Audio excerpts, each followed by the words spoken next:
بسم اللہ الرحمن الرحیم. سب سے پہلے تو میں آپ کے چینل کا شکریہ ادا کرتا ہوں کہ آپ آئے اور ہمارے اس احتجاج کو آپ نے کوریج دیا. میرا نام نذیر احمد لیڈی اور میں آفیسر ایسوسیشن بلوچستان یونیورسٹی کا چیئرمین ہوں. جیسا کہ میں ساتھیوں نے کہا کہ گزشتہ آج جو ہے نا 19 تاریخ ہے, گزشتہ مہینے کا تنخواہ ابھی تک ہمیں نہیں دیا گیا ہے. اس کے علاوہ یہ آنے والا مہینہ بھی پورا ہونے والا ہے. تو کئی سالوں سے جو ہے نا بلوچستان یونیورسٹی سمیت بلوچستان کی جتنے بھی یونیورسٹیز ہیں وہ مالی. اچھا, معذرت کے ساتھ ہمیں یہ بتائیے گا کہ یہ جو تنخواہوں کی بندش کی اصل وجوہات ہیں کیا؟ تنخواہوں کی اصل وجوہات, بندش کی وجوہات یہ ہے کہ صوبائی حکومت ہمیں فنڈ نہیں دے رہا ہے, وفاقی حکومت نے کٹ لگایا ہے, ہائر ایجوکیشن ہمیں فنڈ نہیں دے رہا ہے. تو اس کی وجہ سے جو ہے نا بلوچستان یونیورسٹی سمیت بلوچستان کی جتنے بھی یونیورسٹیز ہیں وہ مالی بحران کا شکار ہے. تو پھر وائس چانسلر کو آخر کیوں نشانہ بنایا جا رہا ہے جب صوبائی حکومت کی طرف سے جب فنڈ جاری نہیں کیا جاتا؟ تو اس میں وائس چانسلر کو گھسیٹنا کیا درست ہے؟ ہم یہ کہتے ہیں کہ بالکل اگر وائس چانسلر, آپ کہہ رہے ہو کہ ہم وائس چانسلر کو نشانہ بنا رہے ہیں, ہم نے کئی بار وائس چانسلر سے ملاقات کی اور اپنے احتجاج کے دوران ہم نے یہی کہا کہ اگر فنڈ نہیں ہے تو وائس چانسلر کو بھی ہمارے احتجاج میں شامل ہونا چاہیے, ان کو بھی ہمارے ساتھ ہونا چاہیے, ان کو بھی ہمارے ساتھ پریس کانفرنس کرنا چاہیے. اچھا, یہ ابھی احتجاج صرف وائس چانسلر کے خلاف ہے یا صوبائی گورنمنٹ کے خلاف بھی ہے؟ ہماری مسئلہ وائس چانسلر سے نہیں ہے, ہمارا مسئلہ اپنی تنخواہوں سے ہے, اپنی جو ہے نا الاؤنسز سے ہے, چاہے وہ ہمیں صوبائی حکومت دے دے چاہے وہ ہمیں وفاقی حکومت دے. پروفیسر ڈاکٹر کلیم اللہ بڑیچ میرا نام ہے. میں اکیڈمک اسٹاف ایسوسیشن جامعہ بلوچستان کا پریزیڈنٹ ہوں. ہمارا آج چوتھا روز ہے جو ہم نے یہ تنخواہوں کے عدم فراہمی کے خلاف تحریک شروع کی ہے. 4 روز سے یونیورسٹی بالکل مفلوج ہو چکی ہے. سب اساتذہ, آفیسر اور ملازمین جو ہے پروٹیسٹ پہ ہے.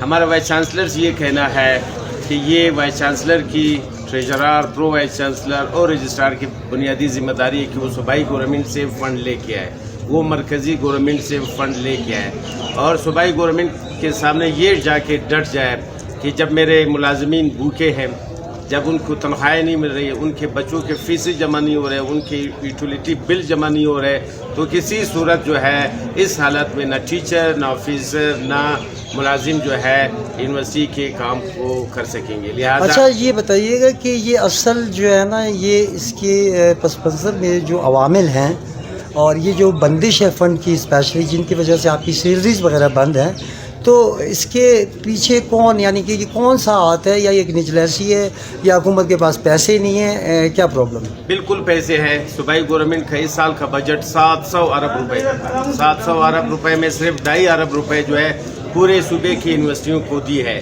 اور وفاقی گورنمنٹ کا بجٹ جو ہے 10,000 ارب روپے کا وفاقی گورنمنٹ کا اس سال کا بجٹ تھا. اس میں صرف 65 ارب روپے ہماری تنخواہوں کی مد میں رکھی. تمام ملک کی یونیورسٹیوں کے لیے پیسے ہیں, اور یہ نہیں چاہ رہے کہ ایجوکیشن سیکٹر میں انویسٹ کرے.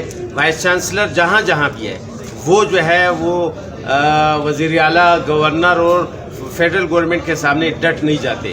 ان کی مجبوریاں ہوتی ہے, لہٰذا ان کی مجبوریوں کی وجہ سے, ان کی نااہلیت کی وجہ سے آج جو ہے ٹیچر, آفیسر اور ملازمین جو ہے 4 روز سے ہم نے یہ تحریک شروع کی ہے, اور اس کو یہ کم نہ سمجھے. یہ بڑا اہم ہے کہ آپ کی مدر علمی جو ہے یونیورسٹی آف بلوچستان جو صوبے کی سب سے بڑی یونیورسٹی ہے وہ 4 روز سے بند ہے. کس لیے؟ اپنا بنیادی حق ہے, ہم کوئی مطالبہ نہیں کریں.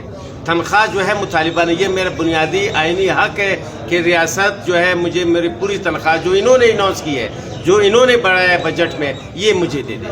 اگر وائس چانسلر خود لے رہے, پرو وائس چانسلر لے رہے, ٹریجرار, رجسٹرار مراعات لے رہے, تو کیوں نہ میرے ملازمین اور ٹیچرز کو یہ برات نہیں دیا جائے؟ حافظ Abdul Qayyum, senior joint secretary Balochistan university employees association. یہ جو مسئلے بنے ہیں بلوچستان یونیورسٹی میں پچھلے 4 دنوں سے ملازمین, اساتذہ کرام اور آفیسر سراپا احتجاج ہے, یہ صرف صوبائی حکومت کے نااہلی کی وجہ سے ہیں. صوبائی حکومت نے گرانٹ ابھی تک جامعات کو مہیا نہیں کیا ہے اور گرانٹ میں کمی ہے. ساتھ ہی HEC کی طرف سے بجٹ میں کٹوتی ہے, اور جو بلوچستان یونیورسٹی کا انتظامیہ ہے اور سربراہ ہے, ان کی لاپرواہی کی وجہ سے یہ مسئلے جنم لے رہے ہیں. ابھی ہم لوگوں کا احتجاجی ریلی بلوچستان یونیورسٹی سے شروع ہوگا اور ساتھ ہی لا کالج پہ اختتام پذیر ہوگا. ادھر احتجاجی جلسہ منعقد کیا جائے گا جس میں جوائنٹ ایکشن کمیٹی کے سربراہان اپنے خیالات کا اظہار کریں گے اور ساتھ ہی اپنے لائحہ عمل کو طے کریں گے.